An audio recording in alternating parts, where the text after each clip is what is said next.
Coming up on Theatre Talk. Now we talk about the spectrum, don't we? Now it's diagnosable. You know, it's diagnosable. Maybe the greatest geniuses in music were on that spectrum in some way. Now, do you think about things like that, Mark, when you prepare the role?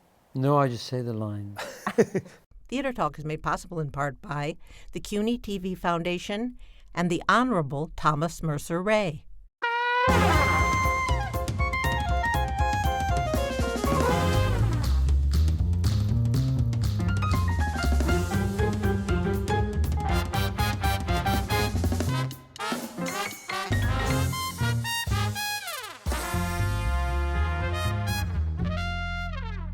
When were you made a king? I am not a king. I'm afraid you are.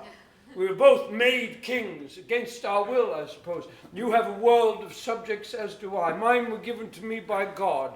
I wish I were a pagan. Why? Many gods are fun. One is a nightmare. From New York City, this is Theatre Talk. I'm Susan Haskins, and I want to welcome my co-host, Warren Leight, writer, TV producer, and Tony winner for Sideman, his wonderful play about music and family. And I have invited Warren here today because we are discussing another wonderful play about music and family, Farinelli and the King. We are joined by its playwright, Claire van Kampen, and its star, Mark Rylance. Welcome both of you to Theatre Talk. Thank you. Thank you. Now, Claire, I want to ask you, what drew you to this story about Philippe V of Spain and his insomnia problems that led to his relationship with music? Well, I was working as a composer, you know, for most of my life. And I was working on a piece with a couple of countertenors. It was a show we were doing. It was The Tempest, actually. Mark was playing Prospero. And in the tea break, one of them said to me, do you know this story about Farinelli? And I said, oh, I remember the film. I think it was in the 90s, yes, I saw that. And he said, I think you'd really love where the film stops. The story really begins. And I said, what story is this? And he said, well, how this very famous castrato went to sing to a king who was incredibly depressed, bipolar or something we don't quite know. But the sound of this man's voice restored the king out from his illness into a functionality again. But the castrato decided never to return to his life, and he was the most famous singer He gave in up the world. his career. He gave it all up to sing to one man. And Mark, you play Philippe V of Spain. Look at that. It's Of Spain. an incredible likeness. Oh, Marvelous. well, you have fun with the wig, which is quite fabulous. But, What wig? Yeah. But what's his problem? What's his problem? Yeah. Oh, well, he's one of these children born with particular gifts that don't match the family that his soul has chosen to come in with. He really should be an inventor or a clocksmith or a mathematician. Yeah. Someone in a very academic community, I think, working in a very obsessive particular way. And at age 17, his grandfather, Louis XIV, the Sun King of France, sends him off to be King of Spain, and he can't cope at all with it. So he's just not happy at a very deep level with his fate. So now they say, I mean, Wikipedia said to me, he's bipolar. I don't know what the term Me means neither, exactly. but that's what they said. Yeah. He's depressed a lot. He and goes can't- up and down. He can't sleep. He can't sleep, and he retreats consciously or unconsciously into a fantasy life. And when he is functioning, he's very brilliant. He reforms the whole tax system of Spain, and we know from reports of the battles he takes part in that people fall around him. So he's not up on a hill watching. He's actually in the battle fighting. So he was a warrior and a mathematician, but he was not a Cut out. not cut out to be king of Spain. No, he was not born to be king. He was made to be king. Right. Finger was pointed at him at the age 17, and he was told to go off and rule Spain so that France could keep hold of it, basically. Yeah. You know, It's a family business. it was Family kept, business, they kept yeah. it in the family. And I always thought that diagnosis was a facile one. I think Yes. there's a lot more going on with him. And interestingly, So we meet him at the beginning of the play. Spoiler alert, he's trying to fish goldfish out of a bowl. It's a beautiful opening, beautifully visual and interesting, and tells us a lot right away. But we meet him there, I guess at one of his lower points in the depths of his despair. How does his wife decide music might be the cure? How does that happen? Well, of course, it's a true story. And I have condensed some things, but in actual fact, the facts are that there were doctors in Seville at the time in Spain, and the King's doctors, who were working on a very primary kind of music therapy. They had moved out of the Middle Ages where, you know, mental illness was thought to be possession, right, and you're inhabited by evil spirits. They had moved forward from that into the age of the Enlightenment. And they were beginning to think, well, what can help it? What can affect it rather than cure it? How can we help it? And music therapy was begun to be known in tiny forms in Europe. And these doctors travelled quite a bit, and they connected with each other. And I think they'd heard that Farinelli had actually sung to an aristocrat in England who was very melancholic and had had an effect upon him. So I think the true story is that the Queen was informed by the King's doctors that that might help. And she did go to England, and Farinelli returned with her. Or he came en route via Paris to Spain and never left. And sang to him night after night, all night. He was a night owl, the King. Yes. Farinelli had to sing all night, and that became his life. You do this now. You have this wonderful singer, E.S. Dean Davies. Well done. Nicely done. Just spectacular. Yes. But you've done this very interesting thing in the play, that he comes in and sings these wonderful arias, but then you have another man, Sam Crane, doing the speaking and doing the relationships, right? So to speak. Why did you make that split choice? Well, I think, you know, when I was working on the play more and more, first you have a practical issue. If you're going to sing real operatic arias, you need a countertenor with at least a range where you can believe it is an extraordinary voice of a castrato. Yes. Yes. Well, it's not exactly the voice of a castrato, but we can believe that it was close enough. So you have to have that. So you have to have someone trained to be able to do that.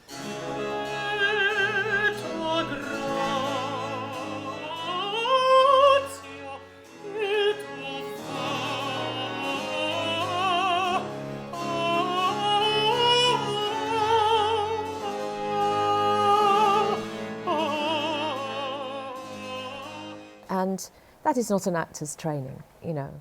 So that's that. And then most opera singers are not actors, so they don't have an actor's training. But it was really something else. When I began to look into the character, I felt that Farinelli, which in fact was not his name was Carlo Broschi, and he came from Puglia, the heel of Italy, and sort of via Naples was introduced to all the glory of Europe. Opera. And you tell us about when he was 10? Yes, well, when he was 10, he was unfortunately castrated by his brother. A composer.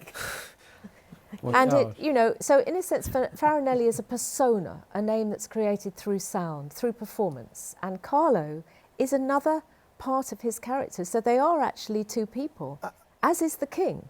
Yeah. Well, but you play two people, and then, I don't want to go there. You play the king's two people, and then you play somebody else. Yeah. I don't. But I think they connect somehow in that they both feel a certain space between their public persona and their private persona, that they both feel split. Somehow the music pulls them together. I think splitting is a key word about this show. You know, you talk a lot in psychology about people. At what age was someone split off from their true self? Yeah, yes. Yeah. And I think the king was split off very early on, and Farinelli was, when Farinelli's created, that's a surgical split, really. Yes, it is. So I liked that, the doubling, because it told us there really were the two people for the king and two people for Farinelli as well, and it worked well. Where did you get the thing of the king jumping naked into the fountain in Versailles at age 10? Well, they all have true roots, these stories. He was shamed. He was a very sort of natural person. He was a person really more of our time than Philippe, that time, yeah. Philippe. And he was shamed, definitely, by the very strict kind of rules and behaviour of Versailles. Even though it was loose in a lot of ways, he broke all those sort of rules and he didn't fit in at all. Right. So, in a sense, he was always a misfit. And it was always uncomfortable for him. He spent a great deal of time on his own, mending clocks in his room as a boy, taking them all apart and putting them all back together again. It's phenomenal. And you use that in the play quite wonderfully. Yeah. Yes. And you also talk about the math. There's a mathematical quality to that, and there's Yes. a mathematical aspect to music. And you talk about Yes, absolutely. About harmonics. the harmonics. Yes, and the music of the spheres. I found that fascinating. Oh, good. I'm That glad. the king is hearing the harmonics that maybe others don't hear. That notes the vibrations at a certain number of beats per second. So you can name them with a numerical figure, can't you? You can. We are at root a series of numbers, the ancients believed, and it's coming more into our consciousness that actually sound can heal or hurt us. We know that, don't we? Yeah. We know that it can have an incredibly bad effect if we listen in a rock concert to the effect of the vibrations on our gut, and how powerful they are. But it can also heal us as well. You know, Warren's play, I will go back to Sideman, about his family and his father, the jazz musician, and you really, not to tell you about your play, but in your play you have so much that's the world that he escapes in. It's an open question, and I wonder, there's everything else for a musician, sometimes the line, everything else is just waiting. And and not very interactive with the world in his own head, but when the music's on, completely in touch with everything around. Yes. him. Yeah. That's an interesting quality that a lot of the great musicians have, a sort of ability to disappear into that. I think that's Yeah. so true, and we think possibly Mozart had that, and whether that's we talk about the spectrum, don't we? Now it's Maybe, diagnosable. You know, it's Yeah. diagnosable. He's on the spectrum. He's deeply on the spectrum. All of that stuff. But maybe the greatest geniuses in music were on that spectrum in some way. But You think maybe Philippe might have been? Oh, I think he was. Yes. I think we would consider him to be, with the way we diagnose at the moment. Now, do you today. think about things like that, Mark, when you prepare the role? No, I just say the line. God bless you. I just figure out, And try and figure out why it is. Why and it's- drive the boat as you do. Drive the boat. Dunkirk. We see the music healing the king and bringing back his life force. What's in it? Why does Farinelli stay? Isn't that an interesting question? Because that is the thing I'm asked most. Not how did the music work, because I think we all innately know when music soothes us or makes us feel better or makes us feel very emotional. We have a relationship to that. But why would you give up a whole world that you're a massive star in to compare it? I mean, it was equivalent to sort of Michael Jackson at the height of his fame, really. Why would you turn your back on that and just sing to one person, probably at the most inconvenient hours? You've got out of bed at 3 a.m, you know, please sing me 6 arias. And then at one point, you have the king decides they're all going to live in the forest, and one can imagine that back then. When does the play start? What year? 1737. Yes, you would think the forest could be awfully isolated. It is. At night. It is isolated. In actual fact, he did build. It wasn't a little house in the forest. He did build Right. a big house in the forest. He's a king. It was in the forest, and that is where he's buried. Really? in that Yes. forest. Yes. Well, he's saying to his wife, "You can cook," and his wife is going. But you know, She's never dressed herself. his first wife did cook onion soup in their bedroom for him. French onion soup. She had a little kind of fire, cooker. little camp cooker in her bedroom, and cooked him onion soup because he could not eat any of the Spanish food. This is all true. Did he speak Spanish? No, no Spanish at all. Excellent. Only French. And were they, as you have in the play, were they advisors conspiring to get rid of him? Well, they're not conspiring to get rid of him. They have lost faith that he can cope and that can rule, and they're in a desperate situation, which is true, that war is advancing, war with Britain. There's all kinds of problems going on with the slave trade and the tussling over all of that with European countries at that point. So they need someone that can rule and can lead them into battle. Now, if he can't rule, then he has to step aside and let the air take over. But there's a religious and moral scruple about that. You can't just knock a king off his perch. So they were now, but we only have a minute left. But I do want to go back to E. Estin Davies, and also there's another singer who's James Hall. yes, Yes. doing some of the performances. But I saw E. Estin, and when did he come into the mix? Was he one of the people you met back then? I mean, what a remarkable find. No, I didn't meet him back then, and I tell you how I heard about him. It's very mundane. I think I was vacuuming one of our rooms at home, and I'd got to polishing the furniture, and on the radio came this absolutely extraordinary sound. I stopped everything, turned off the vacuum cleaner, and He cut through that. he cut through the vacuum cleaner, and he was singing, I think he was singing Bach, actually. And it was just riveting. And I thought, who is that? And then I heard it was Estin Davies. And this was very early on in his career. And so this was before your play was. This is taken. before I'd written my play, completed it, before I'd completed it. And I just thought, that's the voice I'm looking for. And I phoned him up. And at first he said, and of course the prospect of working with Mark, most people do want to have a go at that, you know.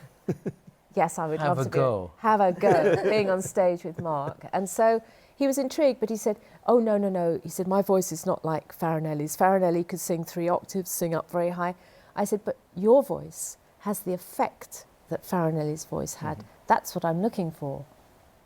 If it had that effect on me, it's going to have that effect on our audiences who will never hear a castrato. Wonderful. None of us ever will, I'm sure. And so I hope.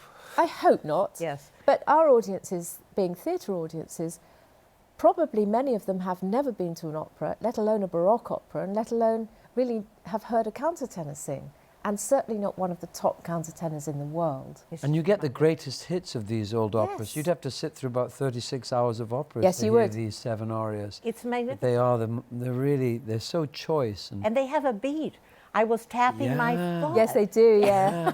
They're And then wonderful. Cara Sposa has that beautiful, there's such beautiful cellos and bass instruments in counterpoint to the high. Yes, high it's voice. not It's foreign music to us, actually. For No, it some reason, sounds familiar. Well, Handel was a very theatrical composer. Of course. That felt like a Broadway orchestra, a beautiful. They Broadway did, didn't they? Yes. It was a great I'm sound so to bring glad to you Broadway. You know, Well, Juilliard's got this wonderful early music program, you know, now, but they Yes. don't have so many orchestras as we do in London, places to play, I think. Yeah. But the talent is remarkable. The talent is here. remarkable. The amount of American young Baroque players Yeah. is quite remarkable. And I must say, I wish there were more ensembles they could then graduate and play in. So It's beautiful. Farinelli and the King at the Belasco Theatre. It's magnificent. and it's your first play? yes, it is. That's amazing. Oh, that's Thank amazing. you. That's remarkable. So, Well Warren, done. Tribute Warren from Leight, you. thank you so much. My pleasure. Very nice to meet you. And Thank you. you so much. Thank you.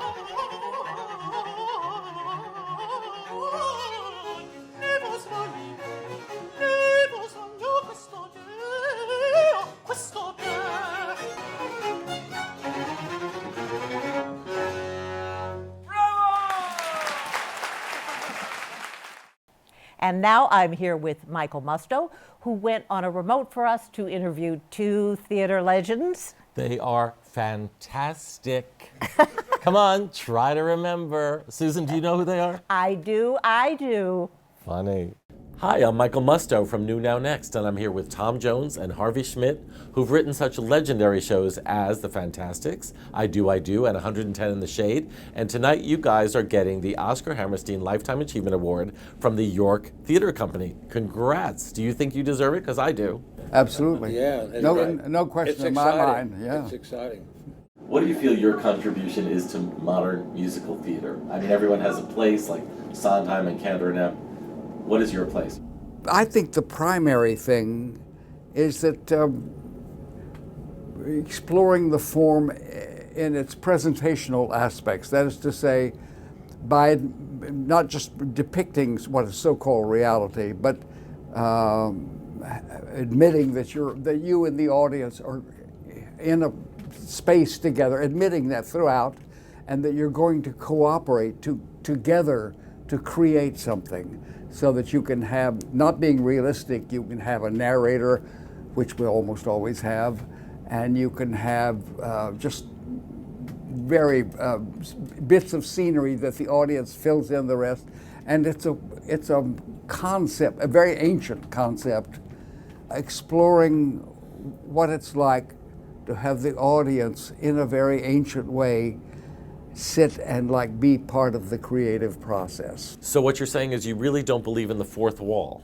I don't. For one thing, the theater is linguistic. It's one of the, as opposed to film, for example, or television, or our world, which is almost all visual. It's one of the few last places where part of the magic can be done, certainly by music, but also by language. And that by not fourth wall and, oh, this is all real kind of thing, you can elevate the language. You can do like Shakespeare says, now entertain conjecture of a time when creeping murmurs and the pouring dark do fill the wide vessel of the universe. So that you get, now people don't talk like that, and you know, if you raise the fourth wall, but we know that the audience then once they accept these things, then they believe it. Harvey, when you worked together and collaborated on shows, what was your dynamic? Did you sit down and say, well, we need a song here and need a song there? Did you have lyrics first and then the music? We work all over the place, and there's no real pattern to a show. I mean, sometimes it's all music first, sometimes it's all words first, and then sometimes when we first started collaborating, we would work more closely, be in the same room at the same time. But we found that it works better for each of us to have islands when we're being separate and working on your element. I was amazed to learn that you had actually conceived the Fantasticks as a large-scale Broadway-type musical. It was a huge, huge hit, let's face it, for many, many years off-Broadway. Why did it never move to Broadway? It couldn't sustain the weight of a big Broadway production. It was fragile and intimate, very intimate. It only had 5 people, maybe 6 in the play.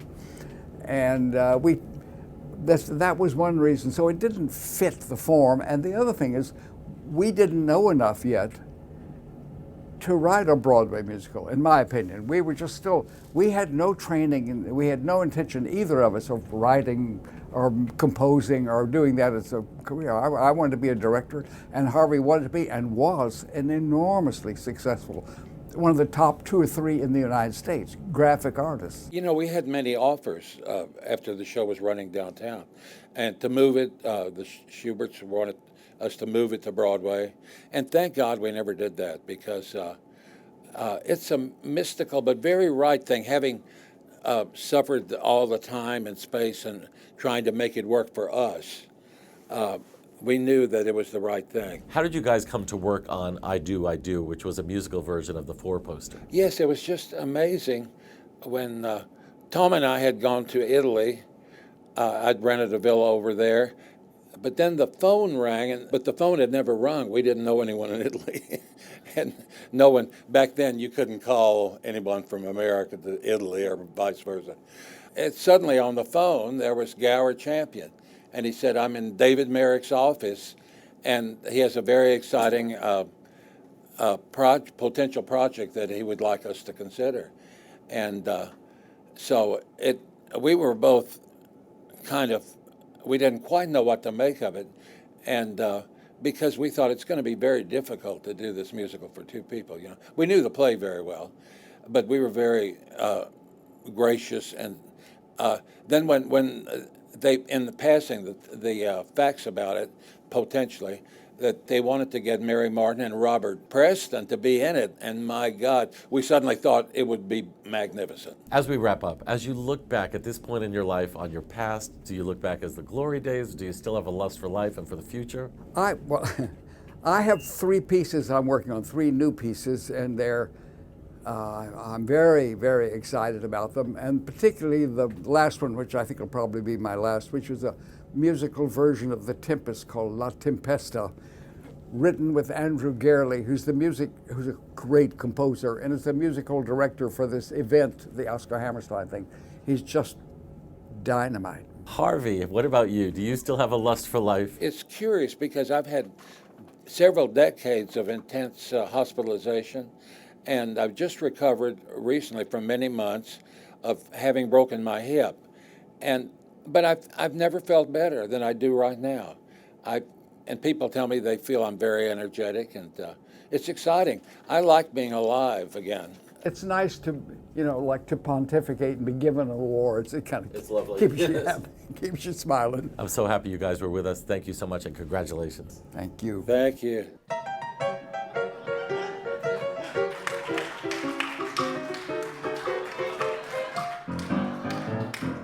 Ride that big black Cadillac. People wonder who's in the back. 'Cause you got a wonderful way to say farewell. What a wonderful way to wave bye-bye. What a wonderful way to die. Oh, yeah, yeah, yeah, yeah.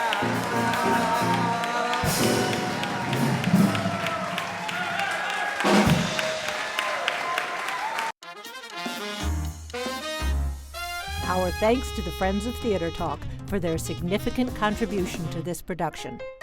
Theater Talk is made possible in part by the Frederick Lowe Foundation, the Corey and Bob Dinelli Charitable Fund, the Noel Coward Foundation, Carrie J. Fries, the Dorothy Strelson Foundation, and the New York City Department of Cultural Affairs. We welcome your questions or comments for Theater Talk.